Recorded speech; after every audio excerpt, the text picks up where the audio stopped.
Olá, amigos do canal É Tempo de Oração. Nós estamos trazendo mais uma aula, mais um degrau para que nós possamos subir no conhecimento. A aula de hoje, nós não poderíamos deixar de trazer esse tema da educação. Eu até coloquei como imagem justamente essa criança subindo degraus. São livros, né? Tá aqui, olha. Você veja que eu fiz questão de colocar essa imagem, educação, livros e essa criança subindo, porque não existe outra maneira da pessoa adquirir a educação se não for através de livros, através de estudos, de pesquisas. Por isso que nós colocamos o querer como o primeiro degrau. E você que já está até aqui nesta aula, participou de todas as outras, eu tenho certeza que você vai pegar mais ainda entendimento, conhecimento sobre a educação. Vamos, eu não vou explicar agora na abertura, porque à medida que a gente for lendo aqui, você me acompanhando, você vai entendendo. Deixa eu compartilhar minha tela contigo, colocando aqui para poder você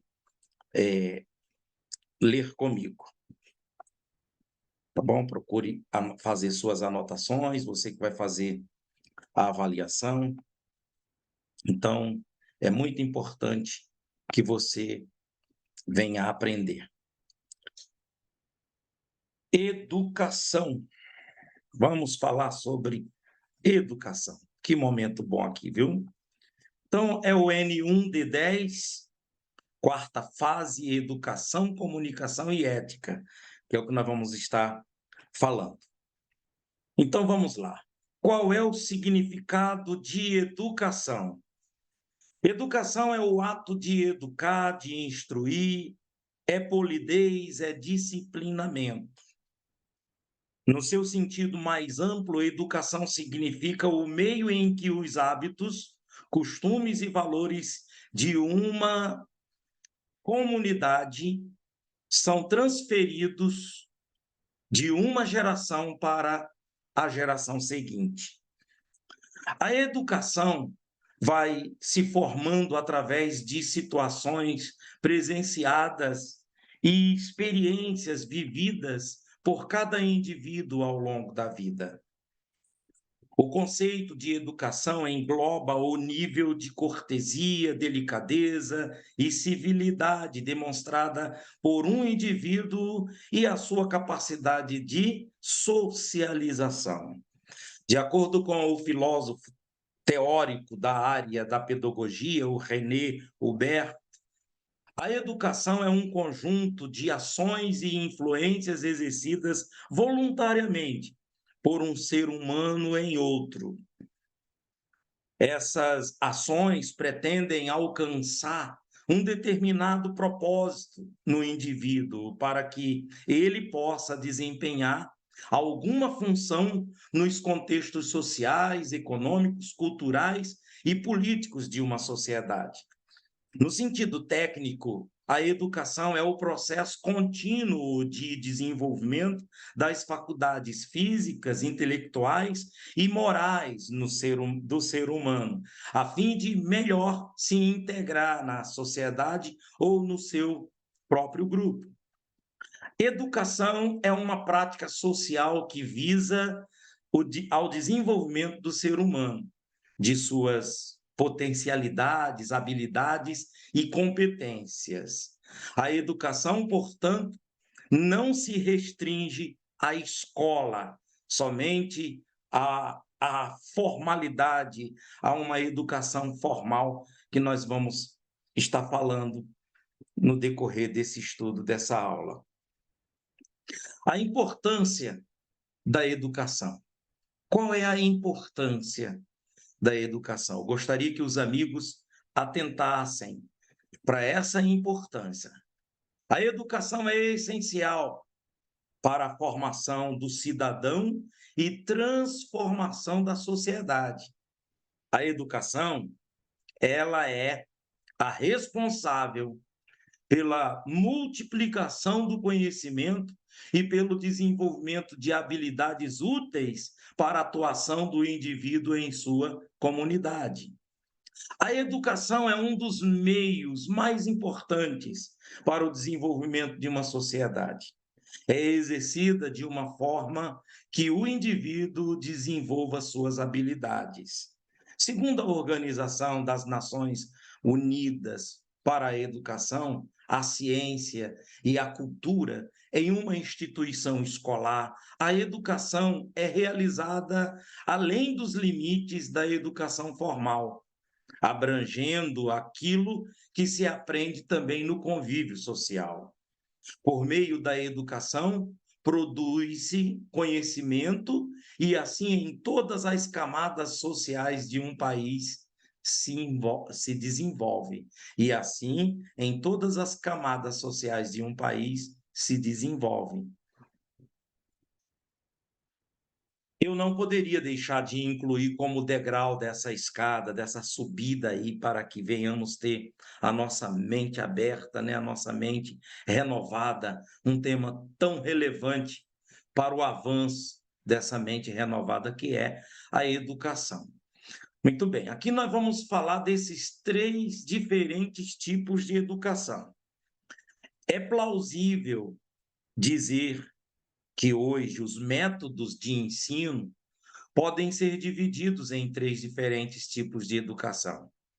Ao conhecê-los, será possível perceber o processo dinâmico pelo qual os conceitos educacionais estão passando, tendo desde modelos tradicionais até os mais modernos, com técnicas e práticas inovadoras.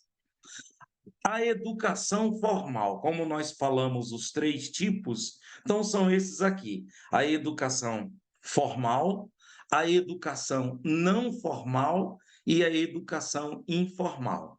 Então, se a gente pergunta para você quais são os três tipos diferentes, quais são os três diferentes tipos de educação, então está aqui: formal, não formal, informação. Então vamos entender aqui a formal. Basicamente, a educação formal é aquela em que se usa o modelo tradicional de ensino aplicado durante muito tempo em escolas e universidades. Assim, o currículo é padronizado e toda aprendizagem segue um método sistemático movido a regras e normas que devem ser obedecidas. Essas regras e leis atendem ao padrão estabelecido pela Lei de Diretrizes e Bases, que dá o nome de Lei Diretrizes e Bases, que é o LDB, da Educação Nacional, com a Lei número 9.394, de 20 de dezembro de 1996, que trata da regulamentação do ensino público e privado do país.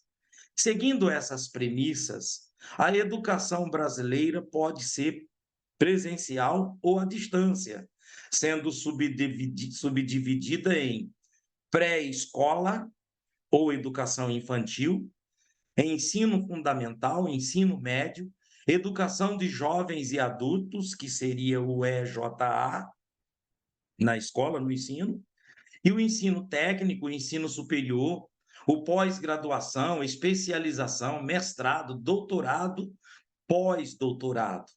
O fundamento da educação é dever da família e do Estado, inspirada nos princípios de liberdade e nos ideais de solidariedade humana, tem por finalidade o pleno desenvolvimento do educando, seu preparo para o exercício da cidadania e sua qualificação para o trabalho.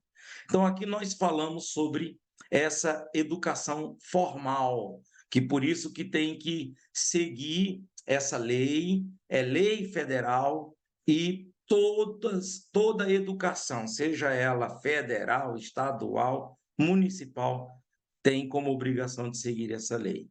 E aí, uma vez a pessoa fazendo parte dessa educação formal, então ela terá diploma, certificados.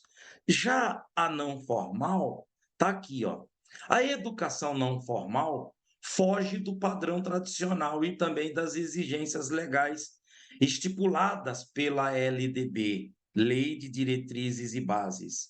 De acordo com esse preceito, esse modelo de educação não tem a necessidade de atender aos requisitos metodológicos, legais e administrativos, ou seja, ela apresenta maior flexibilidade para aplicar novas metodologias no ensino, de ensino.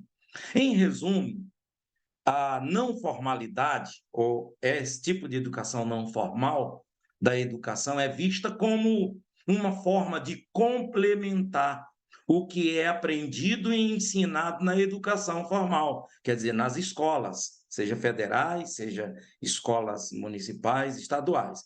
Os estudantes podem desenvolver outras áreas, como o desenvolvimento pessoal, emocional e também o profissional. Um bom exemplo são os cursos de inglês ou qualquer outra língua realizada fora do ambiente escolar.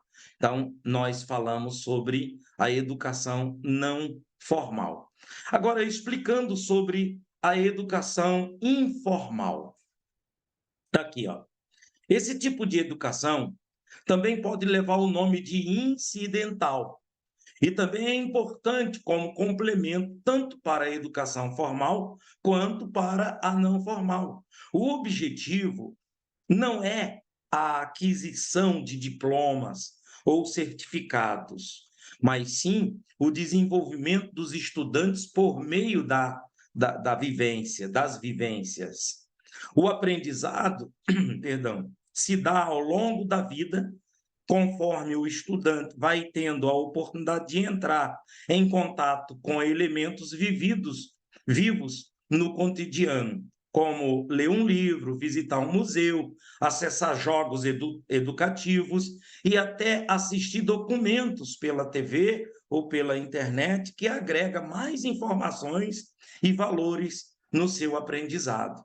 Então, aqui essa educação informal, a gente vê que vai depender muito da iniciativa própria do aprendizado, do aprendiz, de quem quer aprender. Aqui entra o querer, sabe? Eu quero agregar valores, eu quero aprender, eu quero buscar mais informações, sabe? Aquilo que a gente já vem falando desde do primeiro degrau dessa escada, dessa subida em rumo a uma renovação da mente. Então, isso aqui é muito importante. Eu vou trazer para vocês também aqui estilo, estilos de aprendizado na educação. Ao longo da vida, é possível que você tenha percebido uma maior propensão e habilidade para receber informações por uma determinada via. Não apenas no ambiente acadêmico, mas em qualquer experiência que possa oferecer conhecimento. Vejamos quais são os estilos de aprendizagem e suas características. Aí vem o físico. Presta atenção nesse físico aqui, esse estilo de aprendizagem caracteriza os indivíduos que são estimulados por meio de sensações físicas. É o que ocorre, por exemplo, com atletas e dançarinos. A repetição de movimentos, os gestos e todos os impulsos físicos recebidos são percebidos com muita velocidade e compreendidos em profundidade de forma natural.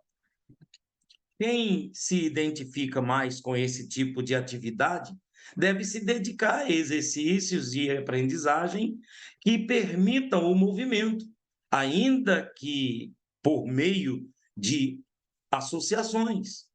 Outra dica é buscar formas de estudar enquanto pratica atividades físicas, já que nestas ocasiões é possível que haja uma maior atividade cerebral, que pode beneficiar indiretamente a absorção do conteúdo. Isso aqui eu achei muito legal, por quê? Porque Praticamente, a minha faculdade, quando eu estava fazendo, foi numa esteira, na caminhada.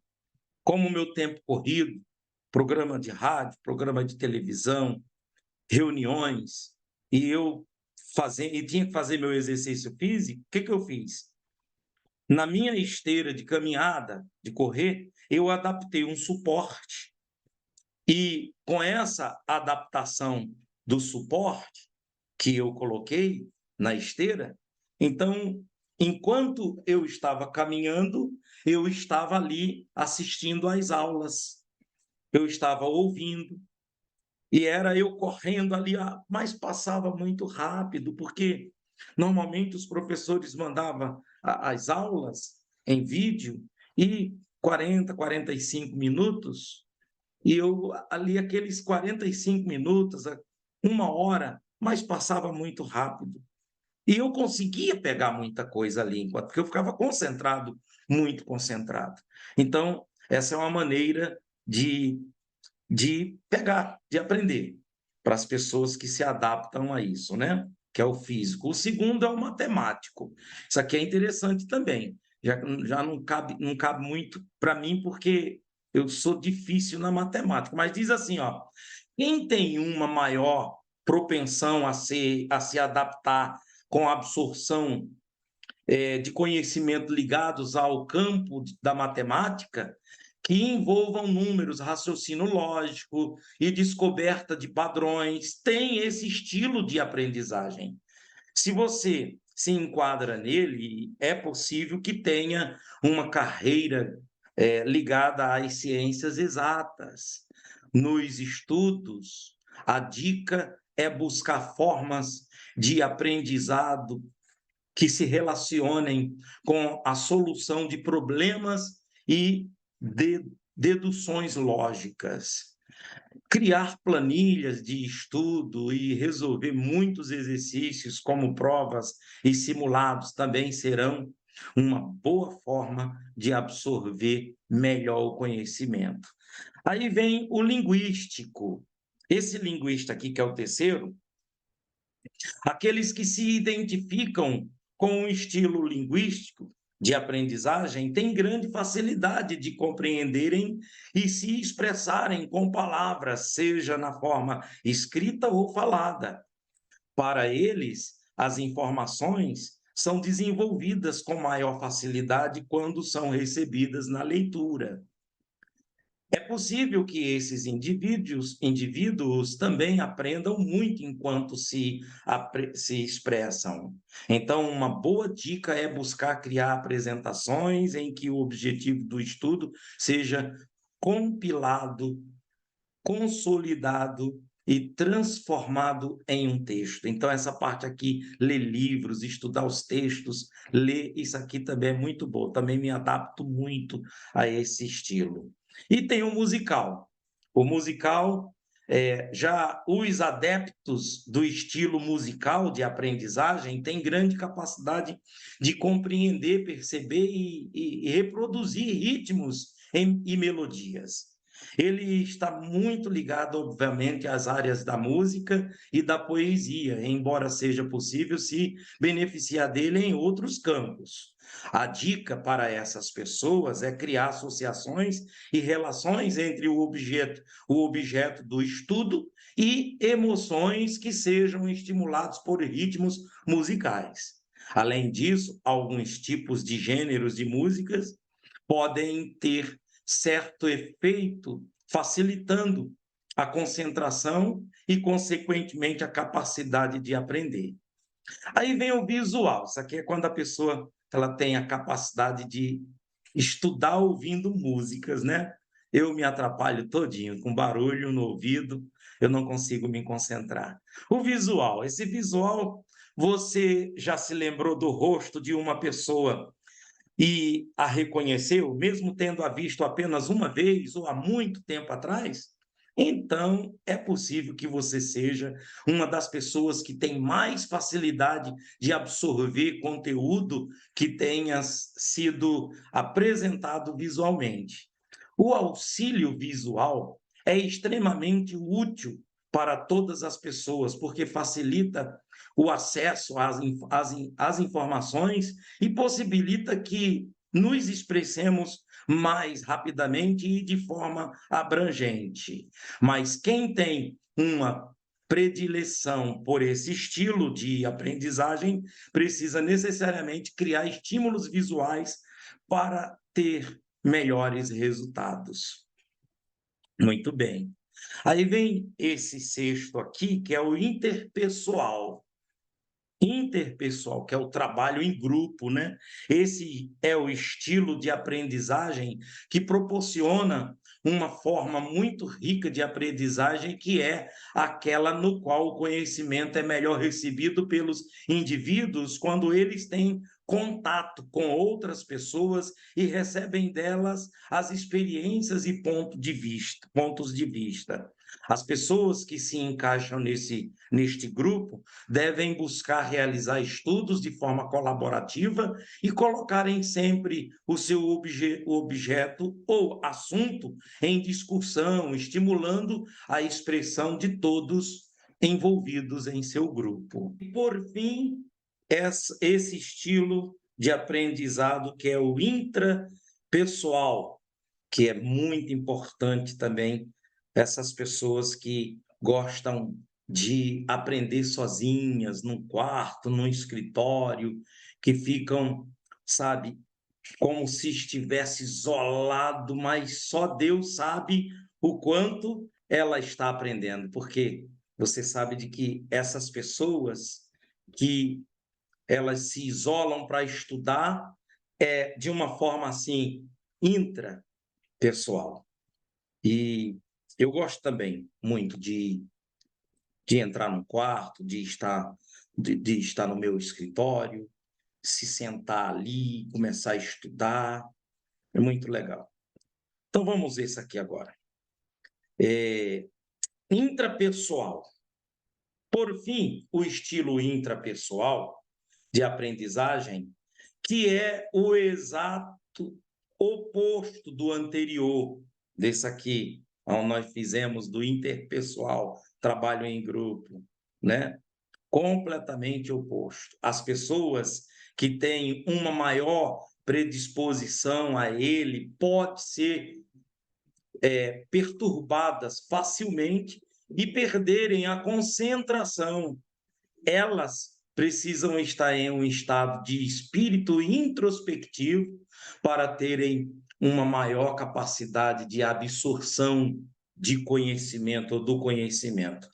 Esse tipo de pessoa pode ter uma grande capacidade de perceber a si mesmo, o que é algo muito importante e que possibilita mais controle, segurança e habilidade de explorar suas aptidões. A dica é evitar locais cheios e buscar eliminar interferências que possam interromper o fluxo da aprendizagem. Muito bem. Por fim, eu coloquei aqui uma pergunta sobre a escola pública, um comentário que eu gostaria de trazer para vocês. Por falar em escola pública, qual o objetivo da escola pública? O objetivo da educação da escola pública é atingir a qualidade social para todos e cada um dos seus alunos, para todos e cada um dos seus alunos, garantir de forma sistemática a apropriação do conhecimento acumulado pela humanidade, desenvolver diversas habilidades, contribuir para o desenvolvimento integral do sujeito histórico, para ter visão do mundo. Eu faço questão de fazer essa pergunta para que você responda para você mesmo. É isso que tem acontecido no resultado das crianças e jovens no nosso país?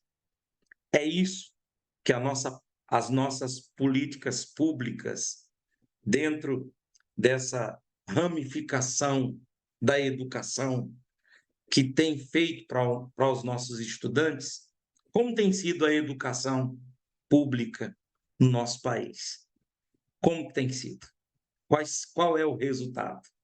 Então, eu deixo essa reflexão para vocês para você entender. E também na hora de você votar, você saber a ideia, você observar os valores de cada candidato e de você colocar as pessoas certas para poder governar o nosso país. Tá bom?